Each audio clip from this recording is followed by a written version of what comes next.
Isa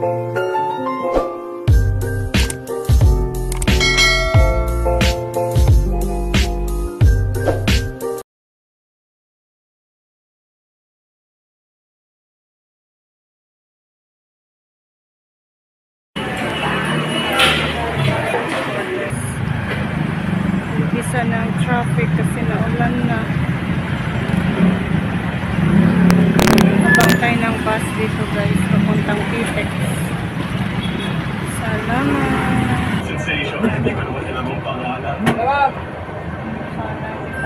Nauna na guys, buti sakay na tayo. Yan o.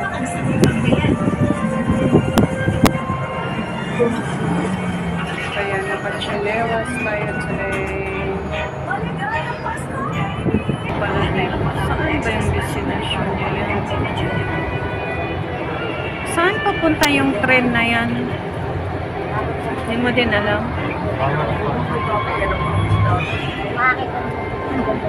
Maganda yan pag ano, kasi traffic pag bus, ayan. Magandang solusyon yan.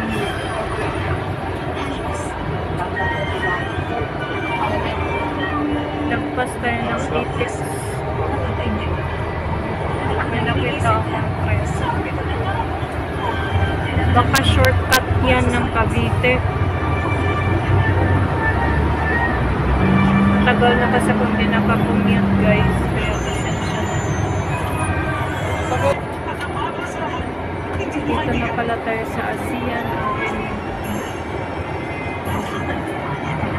Buti na info na yung pala.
Salamat for the 2 minutes. I mean, maganda na yung ano.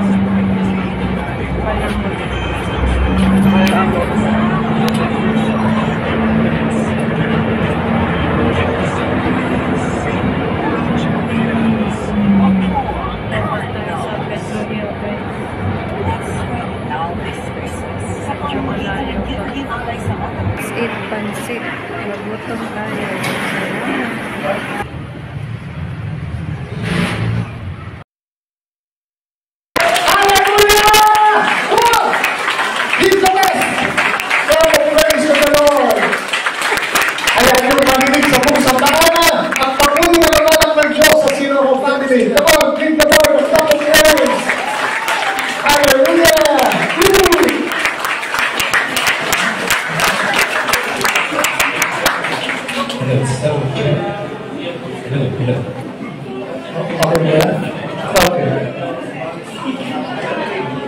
Ready na po mga instrumentalist natin? Sound check. Sound check.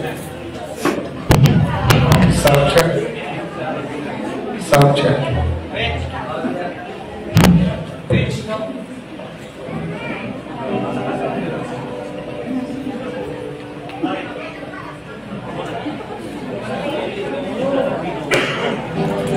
Kinamusta niyo na po kayo mga katabi niyo? At sabihin mo sa kanila, kapatid, masaya ako dahil nandito ka. Masaya. Makita lang kita, talikaya na akong uuwi.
Kasama po natin ang Panginoon sa sandali ito.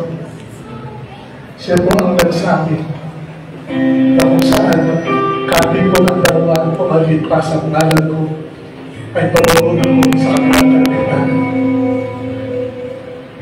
Lord, natin namin, Lord, ikaw ang dahilan kung bakit nandito kami sa lugar na ito, sa oras na ito. Itong oras na ito, itong araw na ito, at itong lugar na ito ay tinalagan mo sa amin. Wala pa itong punto ito, Panginoon, ay tinalagan mo na itong sandali ito para kami magkasama-sama upang muling maranasan ang iyong kadakilaan. Lord, tunay na mo na ikaw ang aming kaligayahan. Lord, wala na po hinahanap-hanap ang aming puso kundi ikaw, Panginoon. Sapat ang kaligayahan at dulot ng pag-ibig mo, Panginoon. Kahit hindi kami karapat-dapat, minahal mo kami, Panginoon. Kahit hindi kami karapat-dapat, pinili mo kami. Sabi nga po sa Salmo, anong makita mo sa tao, Panginoon, na inibigay ng ganito? What is a man that you should be mindful of him? What are human beings that you should care for them, Lord? Wala naman kami naibigay sa iyo, kundi ang sama ng loob at sakit ng ulo, Panginoon. Pero nandito kami sapagkat nakitapat ka sa pangako mo. Natahid ka lang, hindi mo mag-iiwanan, hindi mo kami papabayaan. At gagawin mo ang lahat ng kapangyarihan, Panginoon. Gagamitin mo lahat ng kapangyarihan. Umapaganap ang plano mo sa bawat isa sa amin, Panginoon. Sabi mo nga, Lord, sa Ephesians chapter 1, Lord, even before the foundation of the world, Lord, hindi mo palilikha ang mundo. Ay kalagkit na kami sa plano mo para kami makaranas sa iyong kadakilan sa pagiging mga anak ng Diyos. Lord, ikaw ang may gusto nito. Kaya kami nandito, Panginoon. Ginaganap mo ang plano mo. Hindi namin sukat nakalain, Panginoon, nakalakit kami sa napakagandang plano mo. A plan with the future, Lord. Magandang kinabukasan para sa lahat, Panginoon, na ito. Sampu ng aming bawat pamilya, Panginoon. Alam mo lang ang biyaya ng iyong pag-ibig ay tumatapos hanggang sa aming kabukuhan for thousands of generations, Lord. Kaya susunod ka, Panginoon, makinig sa iyo. Paunahin ka, Lord. tabi namin ang lahat para sa iyo, Panginoon. Sapagkat sa iyo lamang namin nararanasan at natatagpuan ang tunay na buhay. Ang buhay na kasiyasya, ang buhay na walang hanggan. Ang kinig ko, Panginoon, na sa oras na ito ay ginagawa mo na kami bagong nilalang. We have become a brand new creation, Lord. Lilipas na ang aming lumang pagkanaang, Panginoon, and now we will become a brand new creation. And that is your purpose for us, Lord. Ito ang nais mo at maranasan namin, Panginoon, ang pagiging mga anak ng Diyos. Kaya, Lord, sa oras na ito, muli namin pinapahayag sa iyo, Lord, ang pagnanais namin magpasakop sa iyo, Panginoon. Ikaw ang aming makikita. Ikaw ang aming susundin. Ang plano mo, ang magsusumita pa namin gagawin.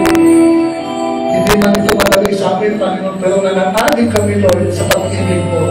Ikaw ang nagsabi sa amin na kung sa tao imposible, sa Diyos ay posible ang lahat ng bagay.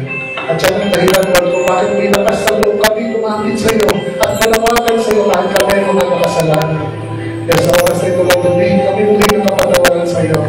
Patawaran, Panginoon, sa mga kapatid. Kasi nagpabig ka namin, Lord. Hindi namin na ipabig ang pagmamahal sa tayo at sa mga lapat. Bigyan mo kami ng bagong pagkakataon, Panginoon. Upang magbagong buhay at maging bagong nilalang. Nais namin maging isang ganap na lingkod mo, Panginoon. Isang ganap na Kristiyano, Lord. At pinagpunan namin ang buhay para sa iyo, Lord. Mula ngayon, Lord, sa pamagitan ng tulong ng Banal na Espiritu, ikaw ang uunahin namin kaysa sa lahat ng bagay. Kaya, Lord, mag-usap ka. Ikaw ang magsalita. Ikaw ang marinig namin lahat, Panginoon. At nawa, Lord, ikaw lamang ang aming maluwalhatian. Kaya, ngayon pa lang, Lord, ay pinapasalamatan ka na namin for all the blessings, Lord, na inubuhos mo sa sambayan ng sino ko, Lord. Pagit ito man ay kagantinan kaya ng sakit, Lord, dahil magaganap ng lahat ng bagay. Kaya ang namin, Panginoon, kailangan lang namin ay magtiwala sa pag-ibig mo. Magnanin kami, Lord, dahil lahat ng maging imposible bagay ay gagawin mo. Maramdaman lang namin ang iyong pagmamahal. Kaya salamat, Panginoon, papalakpakan ka namin, Panginoon, for all the things that you will do to each and everyone tonight, Lord. Hindi kami uuwi, Panginoon, na may kabiguan sa aming mga inaasahan nila sa iyo. Alam namin, Panginoon, na lahat ng mga panalangin namin at pamitigin namin ay nabalatin mo. Hindi pa namin ginawanggit ng bibig namin, ito'y pinagkakaloob mo na. Kaya salamat, Panginoon, sa iyong dakilang pag-ibig, sa pagmamahal mo na walang kondisyon at dahil mo ang isang panalangin. Hinihingi po namin ito sa madalis na pangalan ni Jesus. Ang iyong tutulong na sa namin, Panginoon, na kasama mo na lahari at ang Banal na Espiritu ni isang Diyos ngayon ang magpas na walang hanggan at ang ako'y magsabi. Amen.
Hindi tayo mag-ibig-ibig.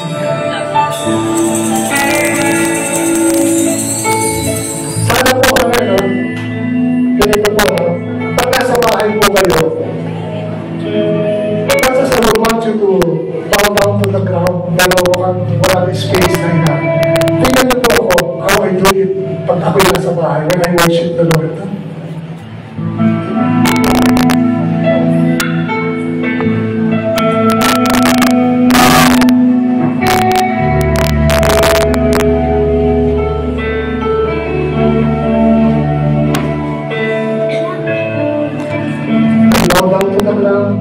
At titig to God by nothingness.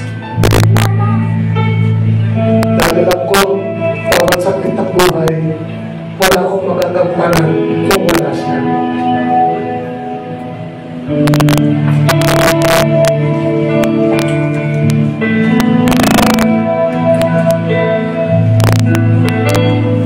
God is beautiful.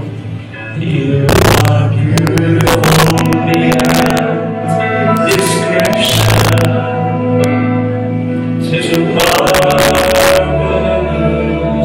for words, too wonderful for all creation,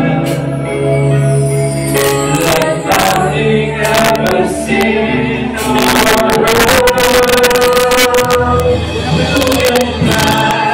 You're infinite wisdom, looking back the depth of your love. Inuubad namin ang aming mga pagkatao ngayong oras na ito, Panginoon. Inaalay namin ang aming mga sarili sa iyo. Hayaan mo, Panginoon, na purihin ka. Hayaan mo, Panginoon, na sa pahinga ng aming mga puso, Panginoon. Hayaan mo na aming mga labi, Ama. Hayaan mo na silawan namin sa lugar na ito. Kung gaano ka kabuti, Panginoon. Kung gaano ka kabuti, Ama. Hayaan mo, purihin ka. Hayaan mo, purihin ka. Sa lugar na ito.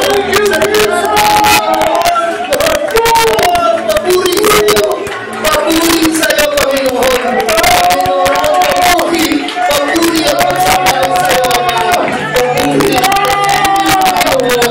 Papuri sa iyo. Lord, tulungin mo kami ngayon, Panginoon, ng pag-ibig na nagmumula lamang sa iyo.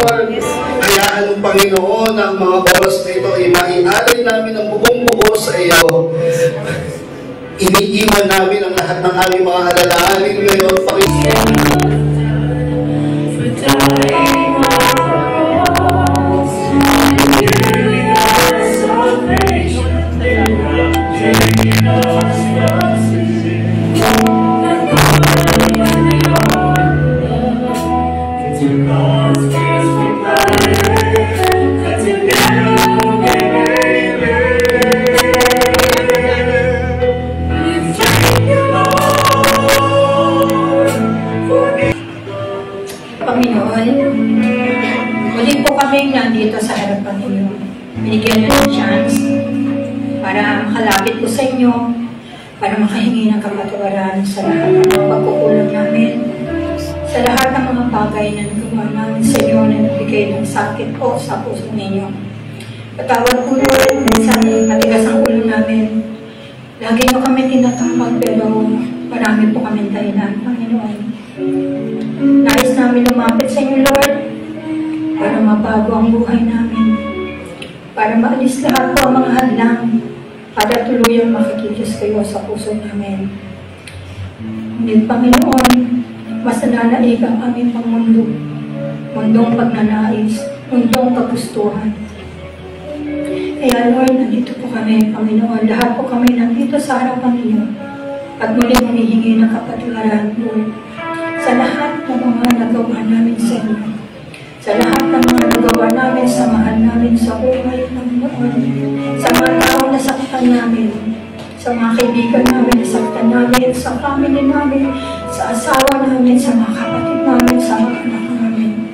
Marami kaming bagay na nagawa, Lord, na higit sa lahat kayo ang aming nasaktan. Panginoon, buong puso po kami lumalapit sa inyo, Lord. Ito po ang pagkakataon namin na pagbigay niyo po sa amin ng chance para po lahat kami makalapit sa inyo, para lahat kami makatanggap ng pagpapala mula sa inyo at matanggal na po lahat ng balakid, Lord, para malaya kayong kumilos sa buhay namin at lahat po sana na magawa namin ay naaayon sa inyong kagustuhan. At muli, Lord, sa oras na to, tinataas po namin lahat ng aming pag-ibig ng natawid sa inyo. In Jesus' mighty name, amen and amen.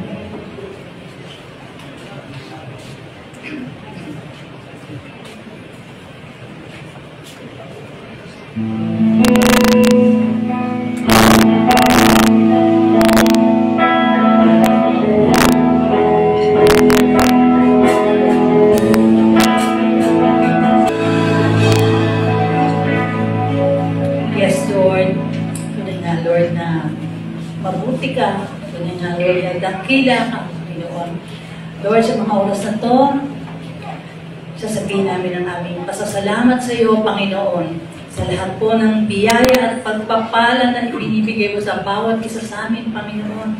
Sa lahat, Lord, ng mga kapatid namin, brothers and sisters namin na naka-attend po sa panawagan mo, Panginoon, na nandito. Salamat, Lord, salamat. Ganun din, Lord, sa mga kapatid namin na natili, Panginoon, nandito pa rin.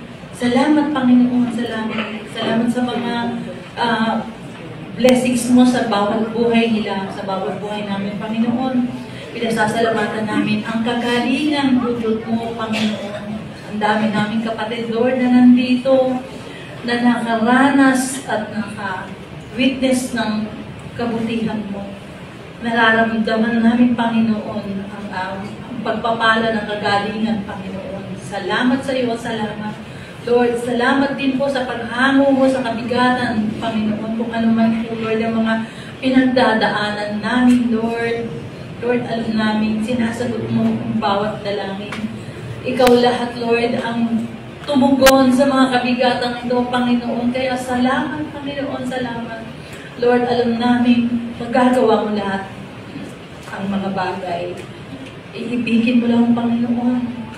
Magagawa mo lahat, lagi kang may magagawa. Kaya salamat, Panginoon, salamat sa bawat hiling namin sa iyo, sa bawat taas namin ng aming panalangin, Panginoon. Agad-agad mong tinutugon kung hindi man, Lord, dahil sa meron kang ibang plano sa amin. Salamat, Lord, sa plano mo. Salamat, Lord, sa plano mo na mas maganda.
Ang babasahin ko pong Ebanghelyo will be for December 25 because this is our Christmas prayer conference.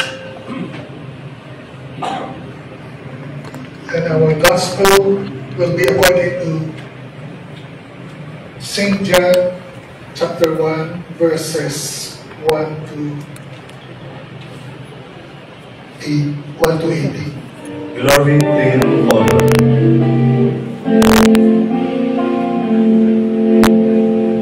In the beginning was the Word, and the Word was with God, and the Word was God. He was in the beginning with God. All things came into being through Him, and without him not one thing came into being. What has come into being in him was life, and the life was the light of all people. The light shines in the darkness, and the darkness did not overcome it. There was a man sent from God whose name was John. He came as a witness to testify to the light, so that all might believe through him. He himself was not the light, but he came to testify to the light. The true light which enlightens everyone was coming into the world. He was in the world, and the world came into being through him, yet the world did not know him.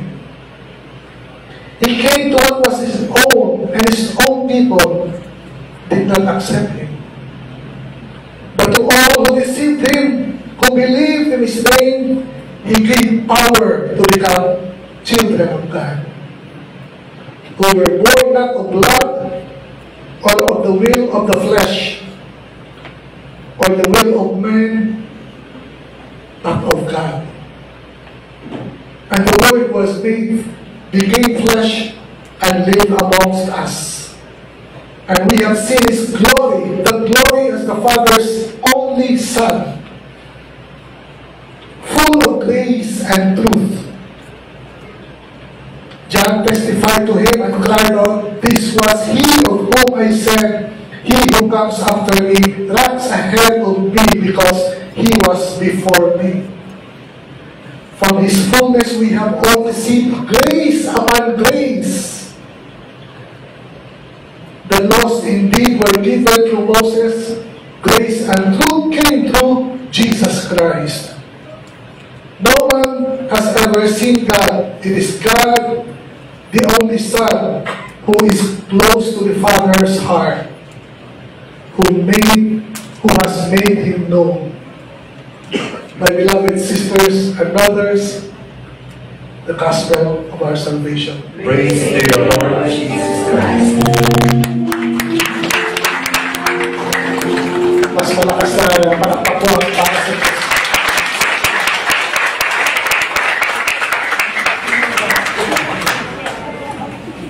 So, Pasko na. Diba? Marami po sa inyo, may mga Christmas list na, di ba? Kung ano mga bibili, ano mga kailangan, diba?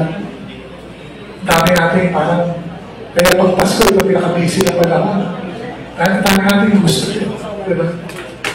Pero hindi kaya dapat isa lang ang hangarin natin, diba? For us to be happy, brothers and sisters. Lalo nyo si Cristo, para gusto nyo rin tayo, huwag kayo ang dami-dami yung hinahangan. Isa na lang sana, ang ating Panginoon. Amen.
Lahat ng bagay na magpapaligaya sa iyo.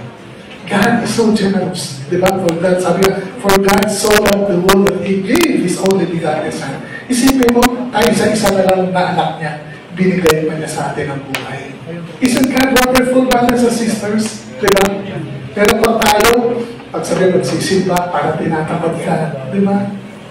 Pero ang Diyos, di ba? Si Jesus, nakita niyo naman, tinis niya lahat ng paghihirap, lahat ng pasakit para sa kiniligaya po natin. Dahil na po ng Diyos, walang ibang paraan tayo liligaya. Maliban na makilala natin siya. At malaman natin kung ano ang nakalaan, ang plano para sa bawat isa sa atin. At sobrang gandang plano, brothers and sisters, na hindi mo kaya unawain, no? Kung bakit gano'n na lang tayo kahalaga sa Diyos. Di po ba? Maging ang salmista mismo, no, ay hindi maunawaan ang sinabi po ng ating salmista. No? Isa sa mga paborito ko, pag nababasa ko ito, no? Ay, sabi nga po dito,